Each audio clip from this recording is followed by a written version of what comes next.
और बड़ी खबर आपको बता दें, जासूसी कांड को लेकर बड़ी खबर, जिस तरीके से चीन लगातार नापाक हरकत करता रहा है और उसी को लेकर एक और जासूसी का कांड सामने आ रहा है। दरअसल कई ऐसे ऐप जो सीधे तौर पर आपसे और हमसे जुड़े हुए हैं, उन ऐप को दरअसल अब चीन निशाने पर ले रहा है। उनके जरिए दरअसल जो जानकारियां हैं वो इकट्ठा करने की कोशिश चीन की तरफ से की जा रही है और चीन लगातार ऐसी ही साजिशें रच रहा है। लेकिन अब भारत ने भी पूरी तरीके से यह तय कर लिया है कि चीन को मुंहतोड़ जवाब देना है और इसी के साथ साथ चीन पर वो सारे तरीके भारत भी अब आजमाएगा जिस तरीके से उसे मुंहतोड़ जवाब दिया जा सके। और इसके लिए चीन के खिलाफ तिब्बत प्लान तैयार कर लिया गया है और तिब्बतियों की आवाज बनेगी चीन की काल, ये माना जा रहा है। यानी वो कौन कौन से रास्ते हो सकते हैं जिसके माध्यम से चीन को उसी के भाषा में जवाब दिया जा सके। इसीलिए दरअसल ये कोशिश भारत की तरफ से हो रही है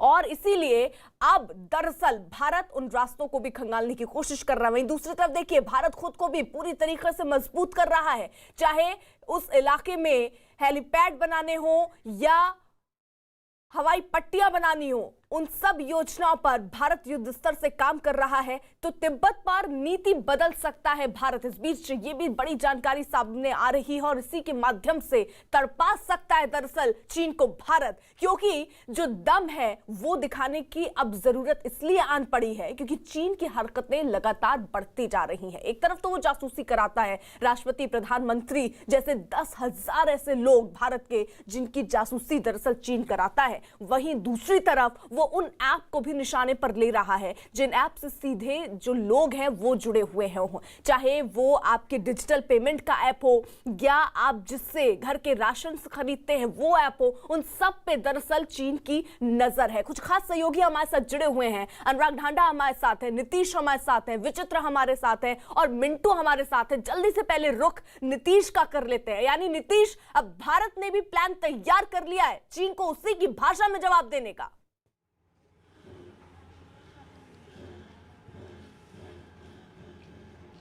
एक हम कैंपेन की तरह लेकर नीतीश अगर आवाज आप तक पहुंच रही हो, नीतीश शायद उन तक आवाज नहीं पहुंच रही है। अगर अनुराग तक आवाज पहुंच रही तो मेरा सवाल अनुराग से, लेकिन उससे पहले जरा आपको बता दें किस तरीके से चीन दरअसल कोशिश कर रहा है जवाब देने का, वो आपको हम बता रहे हैं। क्योंकि एक तिब्बत प्लान भारत ने तैयार कर लिया है चीन को जवाब देने के लिए। चीन के खिलाफ तिब्बत प्लान पर हालांकि मंथन भी शुरू हो चुका है और इसी के साथ साथ तिब्बत और ताइवान को मान्यता दे सकता है भारत। अनुराग, यानी अब प्लान तैयार है और अब चीन को दिया जाएगा मुंहतोड़ जवाब।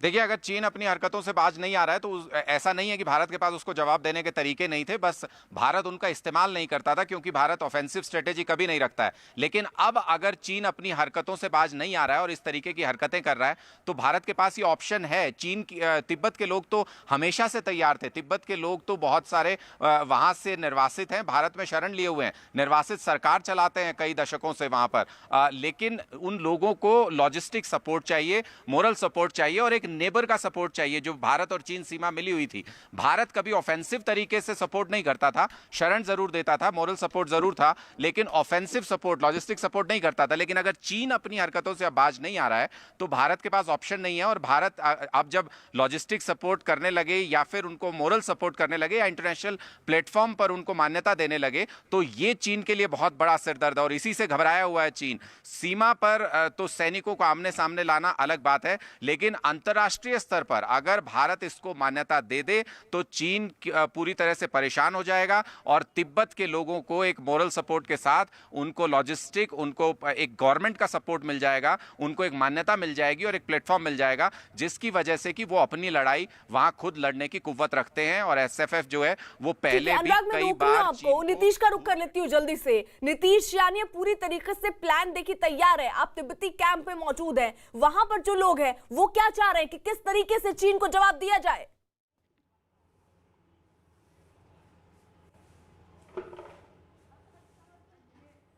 नीतीश, तो नीतीश का रुख करेंगे, लेकिन उससे पहले जरा विचित्र का रुख कर लेते हैं। शायद नीतीश तक आवाज नहीं पहुंच रही। विचित्र, अगर आवाज आप तक पहुंच रही हो, आप भी तिब्बती कैंप में इस वक्त मौजूद हैं, वहां पर जो लोग हैं वो क्या कह रहे हैं, जरा जल्दी से अगर उनसे बात हो पाए तो जरा सुनवाइए। जी बिल्कुल अर्पिता, देखिए हमारे साथ जो है वो मेंबर ऑफ पार्लियामेंट और यहाँ के डिप्टी स्पीकर हैं जो निवासी तिब्बती सरकार के, उनसे बातचीत करते हैं। जी, कैसे देखते हैं कि इन दिनों जो ये प्रॉक्सी वार जो है वो चाइना लड़ने की कोशिश कर रहा है? ये तो एक वास्तव में चीन शासकों का अपना एक बौखलाहट है। दूसरा, इनका अपना जो अंदरूनी जो समस्या जो है वो समस्या का समाधान नहीं कर पा रहे, तो हमेशा उनका एक नियत है कि पड़ोसी देशों के साथ बात करना और हस्तक्षेप करना और नीतियां को अपने दूसरों को गुमराह करने के लिए। तो ये कोई अफसोस की बात है। और आज चाइना के कोरोना वायरस पूरे विश्व में एक तरफ से संकट में है और उसके साथ साथ भारत और पड़ोसी देशों के लिए एक दूसरा इन्होंने संकट को पैदा किया है। तो इसलिए ये हमें तो कोई अफसोस नहीं लगता कि आज से 61 वर्ष हमें तो देख चुके हैं, हमने निवासित में रहते हुए भी देख चुके हैं, आपने भी देख चुके हैं। जी बिल्कुल। तेंजिन, देखिए आप आंदोलन करते रहे हैं, आपके साथ यूथ कांग्रेस जो तिब्बतियन यूथ कांग्रेस है वो लोग हमेशा से हम लोग देखते रहे हैं कि आंदोलन आप लोग करते रहे हैं। आज की डेट में कैसे देखते हैं कि आप कैसे भारत का सहयोग किस तरह से आपको नजर आता है अभी? देखो, जिस तरीके से चाइना ये जो लड़ाई लड़ रहे हैं वो हमें सिर्फ सीमा की एक घुसपैठ की सिर्फ उतना ही नहीं देखना चाहिए। चीन का साजिश बहुत बड़ा है और हमें जितने भी चाहें कि ये एक सीमा का मसला है या एक कोरोना का मसला है, ऐसा नहीं है। अब ये जिस तरीके से अमेरिका पूरी दुनिया से अपने ताकत जो हटा रहे हैं, चीन समझ रहे हैं। मैं आपको रोक रही हूँ, नीतीश भी हमारे साथ मौजूद हैं और उनके साथ भी कुछ लोग मौजूद हैं। नीतीश, देखिए अर्पिता, यहाँ पे मैं मौजूद हूँ बुद्ध विहार में, जहाँ तकरीबन 6 से 7 हज़ार तिब्बती शरणार्थी यहाँ पर रहते हैं और ये दशकों से 6 दशक से तकरीबन यहाँ पर रहते हुए आए हैं। और मुझे जानकर ये बड़ी हैरानी हुई कि यहाँ जितनी भी फैमिलीज़ हैं उसमें से आधे से अधिक लोगों के जो बच्चे हैं, जो रिश्तेदार हैं, वो फ़ौज में हैं, SFS में सर्व कर चुके हैं। ऐसे ही 2 शख्स हमारे साथ हैं जो SFS में सर्व कर चुके हैं। इनमें से एक शख्स हैं जिनसे मैं आपकी बात करवाता हूं, जिनके बेटे ने अभी हाल ही में जो नईमा तेंजिंग वहाँ शहीद हुए थे दक्षिणी लद्दाख में, उनके बेटे को सैल्यूट दिया था जब उनका अंतिम संस्कार हो रहा था। तो मैं उनसे बात कराता हूं। अपना नाम बताइए और बताइए कि कब से कब तक आप जो है SFS में रहते और आपके परिवार के कितने लोग जो हैं फौज में SFS में? मेरे पिताजी पहले 71 की लड़ाई में था और 70 में हम लोग दिल्ली में आए थे। 71 की लड़ाई में पिताजी गया था और मैं 91 के कारगिल में था और अब मेरा बेटा भी लद्दाख में है, वो ड्यूटी कर रहा है। या आप SFS में रहे हैं? SFS विकास रेजिमेंट, यस। किस तरह के अत्याचार जो है चीन वहाँ पर तिब्बत में करता है, और अगर आपको मौका दिया जाए फिर से जाने का वहाँ पर, तो क्या आप जाना पसंद करेंगे? बिल्कुल जी बिल्कुल। अब चीन का जो अत्याचार है वो तो अब पूछो मत, दिल से मतलब बयान नहीं कर सकते, इतना भयंकर वो लोग अत्याचार कर रहे हैं, डेंजर। और हमारा बस चलो तो अभी हमारे अंदर इतना तो ताकत बचा हुआ है कि हम दोबारा जाकर लड़ाई लड़ सकें हिंदुस्तान के समर्थन में। चीनियों को हम अपना डट के मुकाबला कर सकते हैं। एक और शख्स हैं हमारे साथ जो तकरीबन 12 साल तक SFS में सर्विस कर चुके हैं, सेवा कर चुके हैं और अब पूरी तरह से हिंदुस्तानी हो चुके हैं। इनका जज्बा और इनका जो जोश है देखते के साथ बनता है और ये पूरी तरह से तैयार हैं। ये बताना चाहते हैं कि चीन जो है तिब्बत में दरअसल क्या दोहरी नीति चल रहा है। कर्मा जी बताइए क्या चल रहा है वहाँ पर, और अपने SFS के टेन्योर के दौरान क्या क्या कैसे कैसे आपने सर्व किया वो बताइए। सर, मैं ये साफ कहना चाहता हूँ, जो चाइना का जो चाल चल रहा है, दोहरी नीति, वो चलने वाला नहीं है। तिब्बत और भारत इनके हर साजिश का पूरा मालूम है और आज पूरी दुनिया को चाइना क्या है और चाइना की नीति क्या है सब पता है। रही बात बॉर्डर की, चाइना की बॉर्डर जो हिंदुस्तान का 45-50 साल से जो बॉर्डर में चाइना ने हमारी भारत की ज़मीन जो उन्हें कब्जा किया, वो भारत की आर्मी ने जो वापिस लिया, वो बहुत तारीफ काबिल है।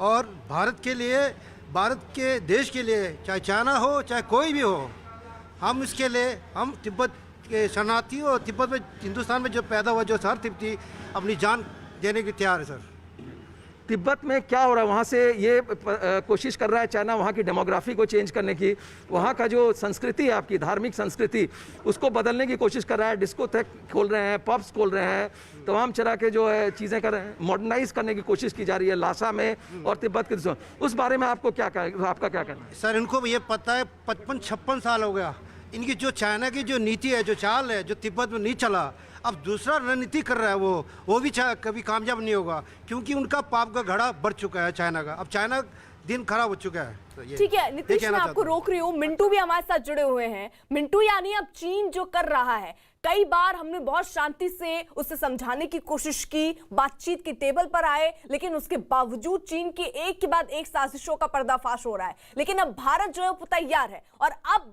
अब चीन की जो हरकतें और नहीं सहा जाएगा। जी अर्पिता, मैं आपको और एक बात जिक्र करना चाहता हूँ। आपने जो कहा वो सही है, और एक बात मैं जिक्र करना चाहता हूँ कि जो 14 दलाई लामा है, जो 1959 में भारत आए थे तवांग की ओर से आके, अभी धर्मशाला में शरणार्थी मतलब एज ए गेस्ट, सबसे लॉन्गेस्ट गेस्ट हिसाब में वो ठहरे हुए हैं अभी तक। और चीन को ये घबरा था, पश्चिम जो इनका ऐसा होता है कि रीति कुछ है, तो पश्चिम वाला जो दलाई लामा है उनको अगवा करके रखा हुआ है, ये कहना है तिब्बती लोगों का। तो इस विषय में अभी जो नेक्स्ट दलाई लामा जो बनने जा रहे हैं, तो उसके लिए चीन अपना रणनीति वो बिल्कुल, यानी मिंटू यही नहीं, चीन ने तिब्बत के खिलाफ नई योजना भी बनाई है। उस योजना का जिक्र कर रहे हैं जिससे वो तिब्बत में अपनी स्थिति को और मजबूत कर सके, और ये योजना दरअसल चीन की तरफ से बनाई गई है। और इसके लिए चीन जो है वो तिब्बत में धार्मिक पहचान खत्म करने की कोशिश में है, यानी जो पहचान है तिब्बत की उसको खत्म करने की साजिश दरअसल चीन की तरफ से की जा रही है। जासूसी कांड और एलएसी पर चीन हर चाल का जवाब देने के लिए भारत के पास एक तुरुप का इक्का मौजूद है। भारत तिब्बत के जरिए चीन को तड़पा सकता है, चीन को करारा जवाब दे सकता है, क्योंकि तिब्बत के लोग खुद को भारत का हिस्सा मानते हैं और चीन के जुल्मों सितम से आजादी चाहते हैं। कुछ दिन पहले ब्लैक टॉप से चीनी सैनिकों को भगाने के दौरान स्पेशल फ्रंटियर फोर्स के कंपनी लीडर नईमात इंजिन की शहादत पर वहां आक्रोश है। अब यही नहीं, चीन ने भी तिब्बत के खिलाफ नई योजना बनाई है जिससे वो तिब्बत में अपनी स्थिति को और मजबूत कर सके, और इसके लिए चीन तिब्बत में धार्मिक पहचान खत्म करने की कोशिश में जुटा है, जिसके लिए चीन तिब्बतियों को अल्पसंख्यक बनाने की कोशिश में है। ऐसे में वो तिब्बत में ज्यादा से ज्यादा चीन के लोगों को बसाने की फिराक में है। और यही नहीं, वो तिब्बत में डिस्को, बार, नाइट क्लब को बढ़ावा देकर संस्कृति को खत्म करने की कोशिश में जुटा है। चीन तिब्बत की राजधानी में लगातार रेड लाइट एरिया बनाकर तिब्बत की संस्कृति पर हमला करने की कोशिश में जुटा है, और इसीलिए शायद भारत, अनुराग, अगर इस मोर्चे पर जवाब देता है और तिब्बतियों का साथ देने लगता है तो चीन को मुंह की खानी होगी। देखिए बिल्कुल, मैं आपको बता दूं कि अगर भारत ने थोड़ा सा भी पुश दिया, जैसा मैं लगातार बात कर रहा हूं, स्ट्रेटेजिक सपोर्ट, लॉजिस्टिक सपोर्ट और इंटरनेशनल रिकॉग्निशन, अगर भारत ने ये 3 स्टेप्स जो कि अब भारत रणनीति बना भी रहा है कि तिब्बत को इन तीनों फ्रंट पर सपोर्ट किया जाएगा, तो तिब्बत बहुत खतरनाक साबित हो सकता है चाइना के लिए। तिब्बत के उस पूरे पूरे इलाके को बहुत अच्छे से FFF के जो वॉलंटियर्स कहें या लड़ाके कहें, वो बहुत अच्छे से उस इलाके को समझते हैं। उसका एक एग्जाम्पल जो बेस्ट है वो ये है कि 29 और 30 अगस्त की रात को, अनुराग, मैं आपको रोक रही हूँ, एक चीज मैं जानना चाहती हूँ। आप जहां पर मौजूद है वहां पर कुछ आवाज हमें अभी सुनाई दी, वो आवाज किसकी थी जरा बताइएगा, और किस तरीके की स्थिति जहां ले में, क्योंकि आप मौजूद है, ग्राउंड पर आप मौजूद है, किस तरीके की स्थिति आप देख पा रहे हैं? देखिए वो आवाज़ है हमारे जेट जो हवा में उड़ रहे हैं उनकी गर्जना है, जिनसे चीन परेशान होता है खासा, जिनसे चीन बहुत घबराता है, और ये उन जेट की आवाज़ है। और रह रहकर ये आपको यहाँ पर गर्जना सुनाई देती है। जहाँ पर ले के पास हम मौजूद हैं इस वक्त, यहाँ पर लगातार इस तरीके की गर्जना सुनाई देती रहती है। ठीक है, अब जल्दी से विचित्र का रुख भी कर लेते हैं, क्योंकि वो वहां पर मौजूद हैं जहां पर उनके साथ वो लोग हैं जो सब सताए गए हैं एक तरीके से। विचित्र, जो लोग आपके साथ हैं, अब से थोड़ी देर पहले वो कह रहे थे कि चीन को जवाब देना बहुत ज्यादा जरूरी है, और इसीलिए उनको क्या लग रहा है, कौन सी ऐसी रणनीति है जिससे सबसे ज्यादा झटका चीन को लगने वाला है, वो रणनीति भारत को अपनानी चाहिए? देखिए, हमारे साथ जो कि डिप्टी स्पीकर हैं, बेहतर जानते हैं, काफ़ी लंबे समय से संघर्ष भी कर रहे हैं। यशस जी, आप कैसे देखते हैं, कौन सी ऐसी रणनीति हो सकती है जिससे कि जो है वो चीन को करारा तमाचा जो है वो इस वक्त मारा जा सकता है? ये सबसे महत्वपूर्ण तो अभी सदन चल रहा है, तो सदन का ये दूसरा दिन है। इस पे गौर से चर्चा करना चाहिए और नीति को परिवर्तन करना चाहिए। और तिब्बत के विषय को लेकर विशेष करके जब से भारत के सदन में उठा है तब से लेकर कोई ठोस एक नीति अपना नहीं पाया है और ठोस रिजोल्यूशन तक पास नहीं किया है। ठीक है विचित्र, मैं आपको रोक रही हूं। इस वक्त की बड़ी खबर आ रही है, इस वक्त की बड़ी खबर चीन के जासूसी कांड से जुड़ी हुई। चीन ने न केवल भारत के राष्ट्रपति, प्रधानमंत्री और दूसरे बड़े नेताओं की जासूसी करवाई, बल्कि भारत की अर्थव्यवस्था पर भी चीन की नापाक नजर है। जी हां, जासूसी कांड में चीन की एक और बड़ी साजिश का पर्दाफाश हुआ। चीन अपनी इन्फोटेक कंपनी जेनहुआ के जरिए भारत की कई बड़ी कंपनियों के अधिकारियों की भी जासूसी करवा रहा है और इसके साथ ही भारत में निवेश करने वाले startup, digital payment app, supply chain और डिलीवरी ऐप भी चीन की जासूसी कंपनी के निशाने पर है। यानी चीन किस तरीके की साजिश भारत के खिलाफ रच रहा है। दरअसल अब ये एक एक कर सामने आते हुए नजर आ रहे हैं, जहां एक तरफ 10,000 से ज्यादा लोग जो बताए जा रहे हैं कि वहां उनकी जासूसी करा रहा था चीन, वहीं दूसरी तरफ जो बड़ी खबर इस वक्त निकलकर सामने आ रही वो ये कि भारत में निवेश करने वाली जो स्टार्टअप कंपनीज हैं, डिजिटल पेमेंट ऐप है, सप्लाई चेन है और डिलीवरी ऐप भी जो है वो चीन की जासूसी कंपनी के निशाने पर थे। और इसके माध्यम से दरअसल चीन भारत के लोगों पर वो क्या एक्टिविटी कर रहे हैं उन पर नजर रखने की चीन की कोशिश थी। चीन ने भारत में एक जासूसी का एक पूरा जाल बिछा रखा है। चीन के इस जाल में न सिर्फ नेता, उद्योगपति और खेल से जुड़ी नामचीन हस्तियां शामिल हैं, बल्कि digital payment app, supply chain, food delivery app, tech startup, traffic app, digital health care और डिजिटल एजुकेशन भी शामिल है। चीन इन ऐप और डिलीवरी चेन की भी जासूसी करवा रहा है। यानी अब देखिए किस तरीके से चीन गिर चुका है और जासूसी का अपना पूरा उसने खाका तैयार किया है और उसी के तहत उसने डिजिटल जो पेमेंट ऐप है उसकी वो जासूसी करा रहा है, सप्लाई चेन की जासूसी करा रहा है, फूड डिलीवरी ऐप की जासूसी करा रहा है, टेक की करा रहा है, स्टार्टअप, डिजिटल ऐप और digital health care, digital education, इसमें वो नाम शामिल है जिनकी चीन दरअसल जासूसी करवा रहा है। भारत में जिन ऐप पर चीन की जासूस कंपनी की नजर है उनमें डिजिटल एजुकेशन से जुड़े कई ऐसे ऐप हैं, बायूज, लर्नियस्ट और किन्जनाओ के नाम भी शामिल हैं। साथ ही डिजिटल पेमेंट ऐप जैसे पेटीएम, रेजरपे और फोन पे की भी जासूसी चीन करवा रहा है। इसके अलावा online supermarket app big basket, daily बाजार और जैप फ्रेश की भी जासूसी दरअसल चीन करा रहा है।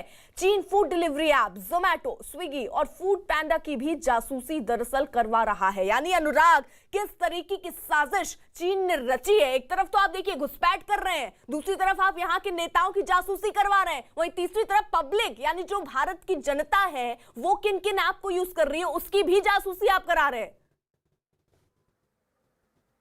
देखिए बिल्कुल चीन ये बहुत बड़ा प्रॉक्सी वॉर कह सकते हैं इसको एक तरीके से, और ये चलाता रहता है। चीन बाकायदा इन्वेस्ट करता है उन कंपनीज में जो दूसरे देशों में काम करती हैं, और खासकर भारत में जो कंपनीज काम कर रही थी उनमें चीन इन्वेस्ट कर रहा था स्ट्रेटेजिकली और उनसे जासूसी करवा रहा था भारत के नेताओं की, भारत के अधिकारियों की, भारत के बहुत सारे लोगों के बिहेवियरल स्टडी कराता था कि लोग क्या पसंद कर रहे हैं, क्या नहीं पसंद कर रहे हैं। इस तरीके की चीन प्रॉक्सी वॉर एक तरीके से साइबर डोमेन में चलाता रहता है, क्योंकि चीन को लगता है कि काउंटर ऑफेंसिव चीन में साइबर डोमेन में नहीं हो सकता है, वो डिफिकल्ट है, क्योंकि चीन अपने जो इंटरनेशनल जो इंटरनेट होता है वो चीन में काम नहीं करता है और वहां पर चीनी भाषा में उनका अपना इंटरनेट नेटवर्क काम करता है। तो ये इसको एक बड़े एडवांटेज के तौर पर चीन इस्तेमाल करना चाहता है, लेकिन भारत के पास बहुत बड़ी साइबर पावर है, भारत के पास बहुत बड़ी तादाद में जवाब भारत देगी। चीन जिस तरीके से साजिश रच रहा है एक के बाद एक, हालांकि बातचीत की टेबल पर भी हम सुलह की कोशिश कर रहे हैं, लेकिन चीन तो मानने को तैयार नहीं।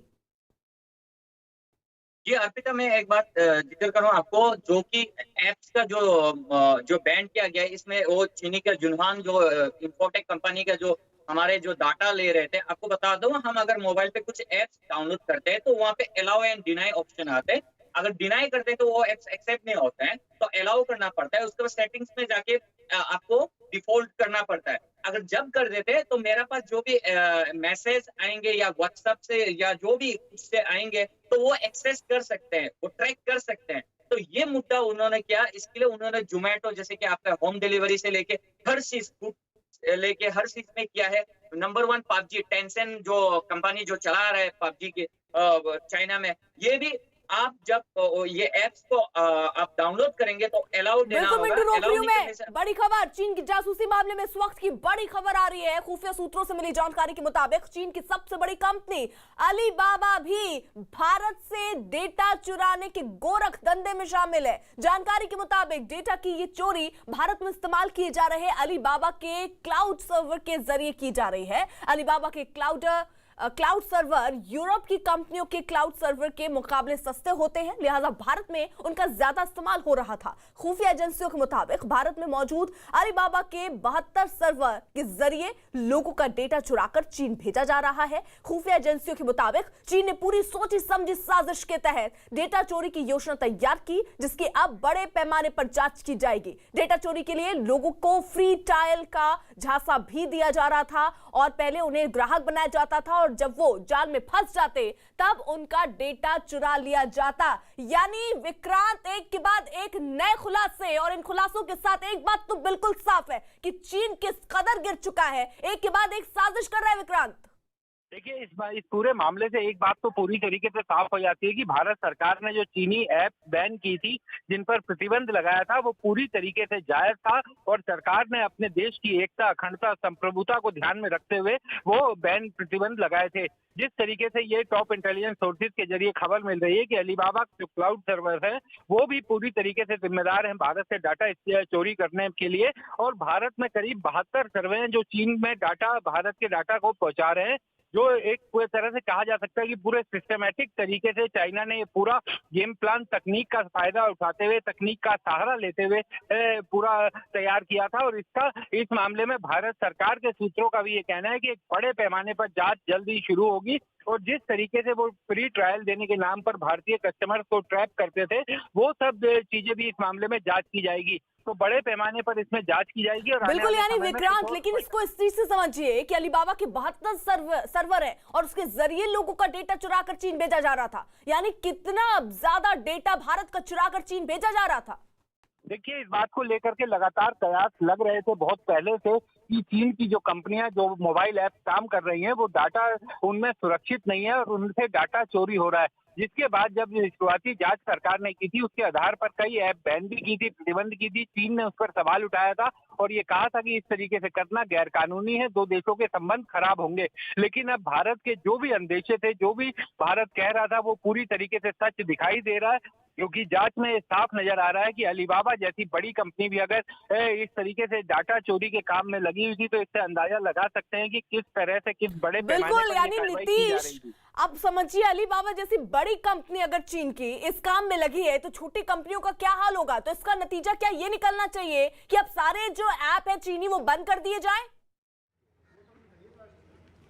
देखिए, अभी फिलहाल जिस तरह से खबरें आ रही हैं, इंटेलिजेंस इनपुट आ रहा है, उस तरह से तो ऐसा लगता है कि ये बहुत बड़ा खतरा है भारत की सिक्योरिटी को लेकर। और अभी तो ये सारे ऐप्स की बात आ रही है, पहले जो चाइनीज़ कंपनी थी हुआवाई टेलीकॉम कंपनीज या अल्काटेल हो, उन पर भी सवाल उठे थे। उनके बारे में ये कहा जाता था जब मोबाइल भारत में पहली बार लॉन्च हुआ था कि उन्होंने चाइनीज़ मोबाइल जो है उसमें एक चिप लगा दिया है जिससे कि आम लोग हैं वो भी सर्विलांस पर रहेंगे, उस चिप के ज़रिए उनकी जानकारी जो है चीन तक पहुंचती रहेगी।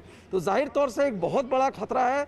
चीन के पास तकरीबन 1,20,000 की साइबर आर्मी है जिसका इस्तेमाल वो इकोनॉमी को क्रिपल करने के लिए, डिफेंस इक्विपमेंट्स को क्रिपल करने के लिए, और जो तमाम बड़े लोग हैं जो डिसीजन मेकर्स होते हैं एक राष्ट्र में, उनके हैक करने के लिए, उनके सिस्टम्स को, उनसे जुड़ी जानकारियां जुटाने के लिए इस्तेमाल किया जाता है।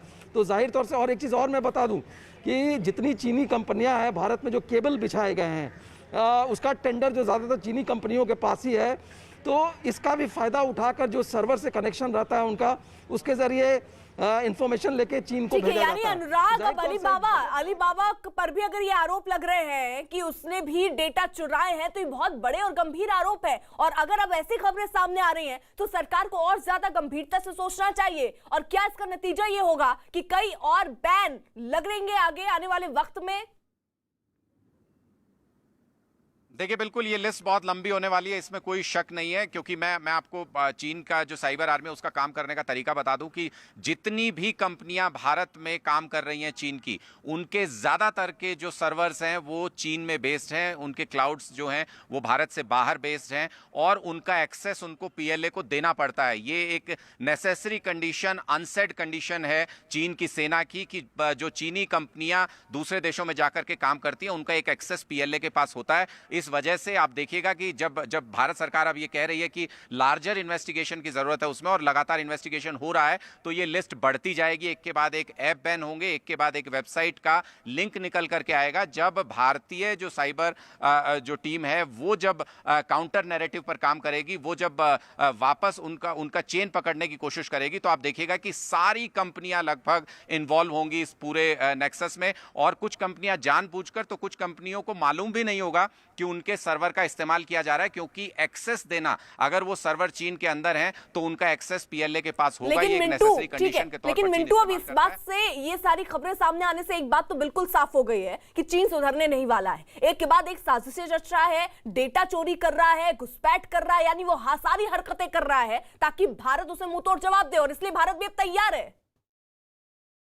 जी अर्पिता, मैं कह दूं कि आपके देखिए पिछले भारत ने कभी ऑफेंसिव वो नहीं करता है। भारत ने देखा सरहद से अपनी दोस्ती मनाने के लिए कोशिश किया, लेकिन चीन की जो हरकत को देख के भारत ने, जो गलवान घाटी में हुआ, डोकलाम में जो हुआ, आज फिर से सुनने में आ रहे हैं कि भूटान जो डोकलाम एरिया में फिर से आर्मी भेज रहे हैं। तो ये सब हमारा डाटा कलेक्शन ये लोग थ्रू सॉफ्टवेयर एंड आपका ये टेक्नोलॉजी से तो वो लोग ले रहे हैं।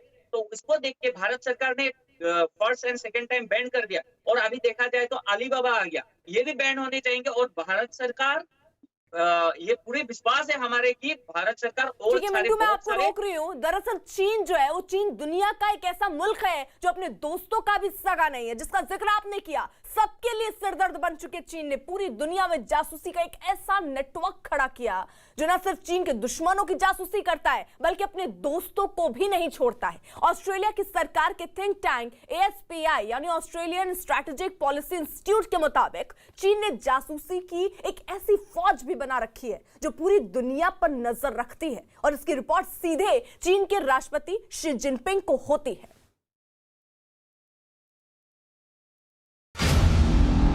कहीं कंपनी बनाकर चीन कर रहा है जासूसी, कहीं हथियारों की तकनीक की कर रहा है चोरी,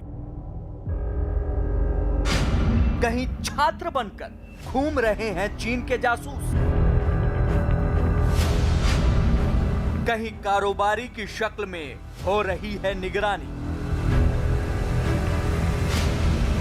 चीन के सफेद पोश चोरों पर बहुत बड़ा पर्दाफाश।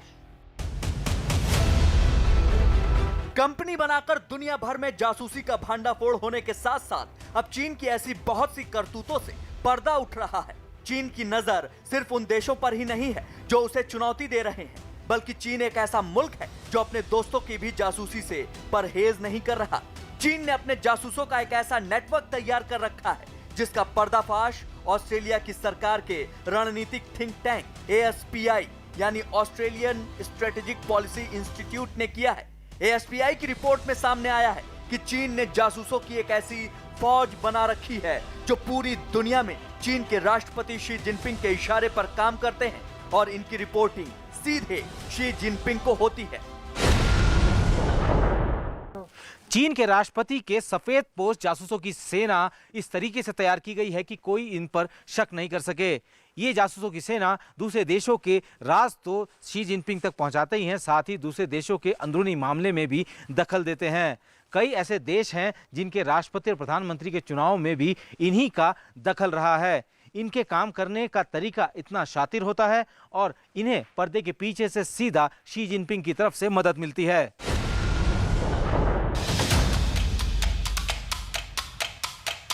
ऑस्ट्रेलिया के रणनीतिकारों ने चीन के राष्ट्रपति शी जिनपिंग की जासूस सेना से जुड़ी जो रिपोर्ट तैयार की है, उसके मुताबिक शी की सफेद पोश जासूस सेना चीन की कम्युनिस्ट पार्टी का एक अहम हिस्सा है और इसकी आड़ में ये पूरी दुनिया में चीन को फायदा पहुंचाने वाली साजिशों को अंजाम देती है। चीन की कम्युनिस्ट पार्टी में यूनाइटेड फ्रंट वर्क डिपार्टमेंट नाम का एक विंग है। UFWP यानी United front work department Xi Jinping के जासूसों के सबसे बड़े नेटवर्क में तब्दील हो चुका है। इस संगठन की बुनियाद 1939 में चीन की कम्युनिस्ट क्रांति के दौरान रखी गई थी और तब इससे जुड़े लोग माओ त्से तुंग के मुखबिर के तौर पर काम करते थे।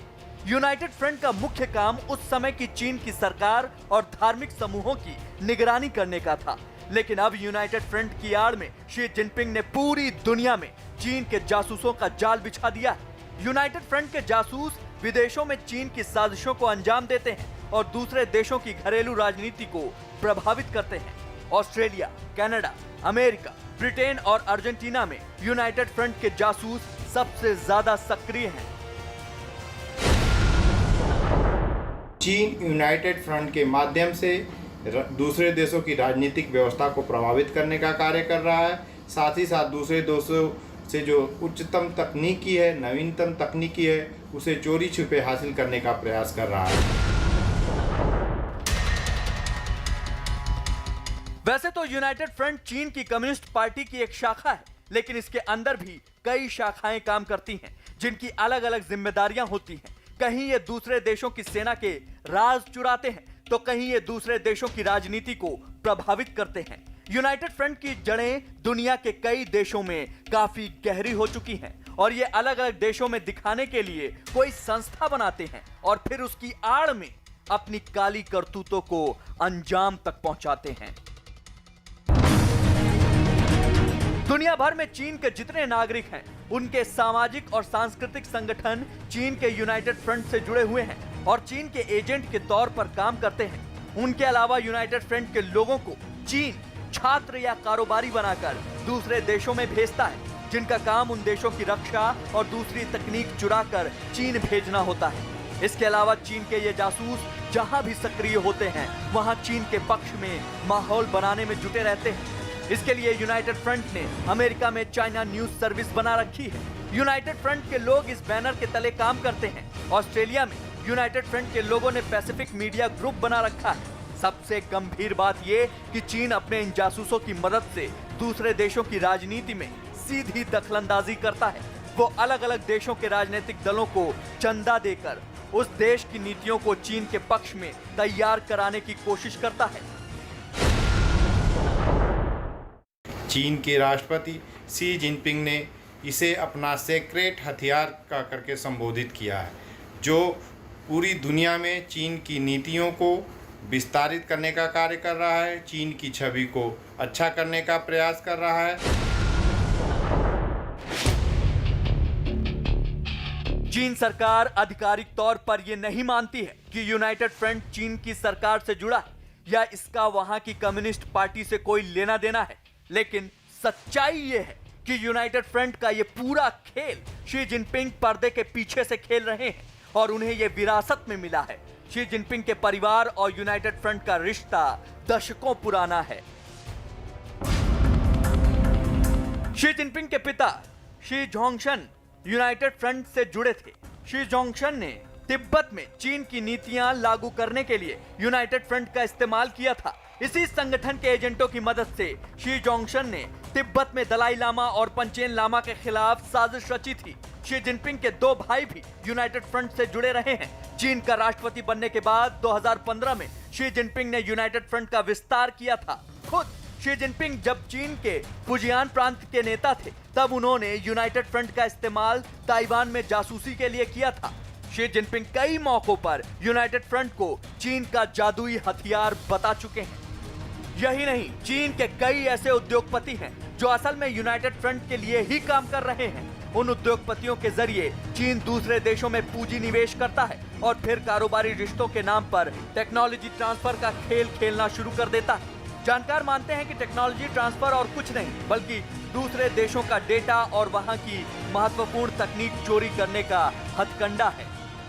जानकार मानते हैं कि चीन के ऐसे जासूस हजारों की संख्या में हैं और पूरी दुनिया में फैले हुए हैं। ASPI की रिपोर्ट में बताया गया कि महान दार्शनिक कन्फ्यूशियस के नाम पर चीन के लोग इंस्टीट्यूट अमेरिका और दूसरे देशों में खोले बैठे हैं। वो भी यूनाइटेड फ्रंट के अड्डे ही हैं। हाल ही में अमेरिका ने भी कन्फ्यूशियस इंस्टीट्यूट को बोरिया बिस्तर समेटने का अल्टीमेटम जारी कर दिया, जिस पर चीन बौखलाया हुआ है। अमेरिका ने जासूसी के शक में ही चीन के 1000 नागरिकों का वीजा रद्द करने का फैसला किया।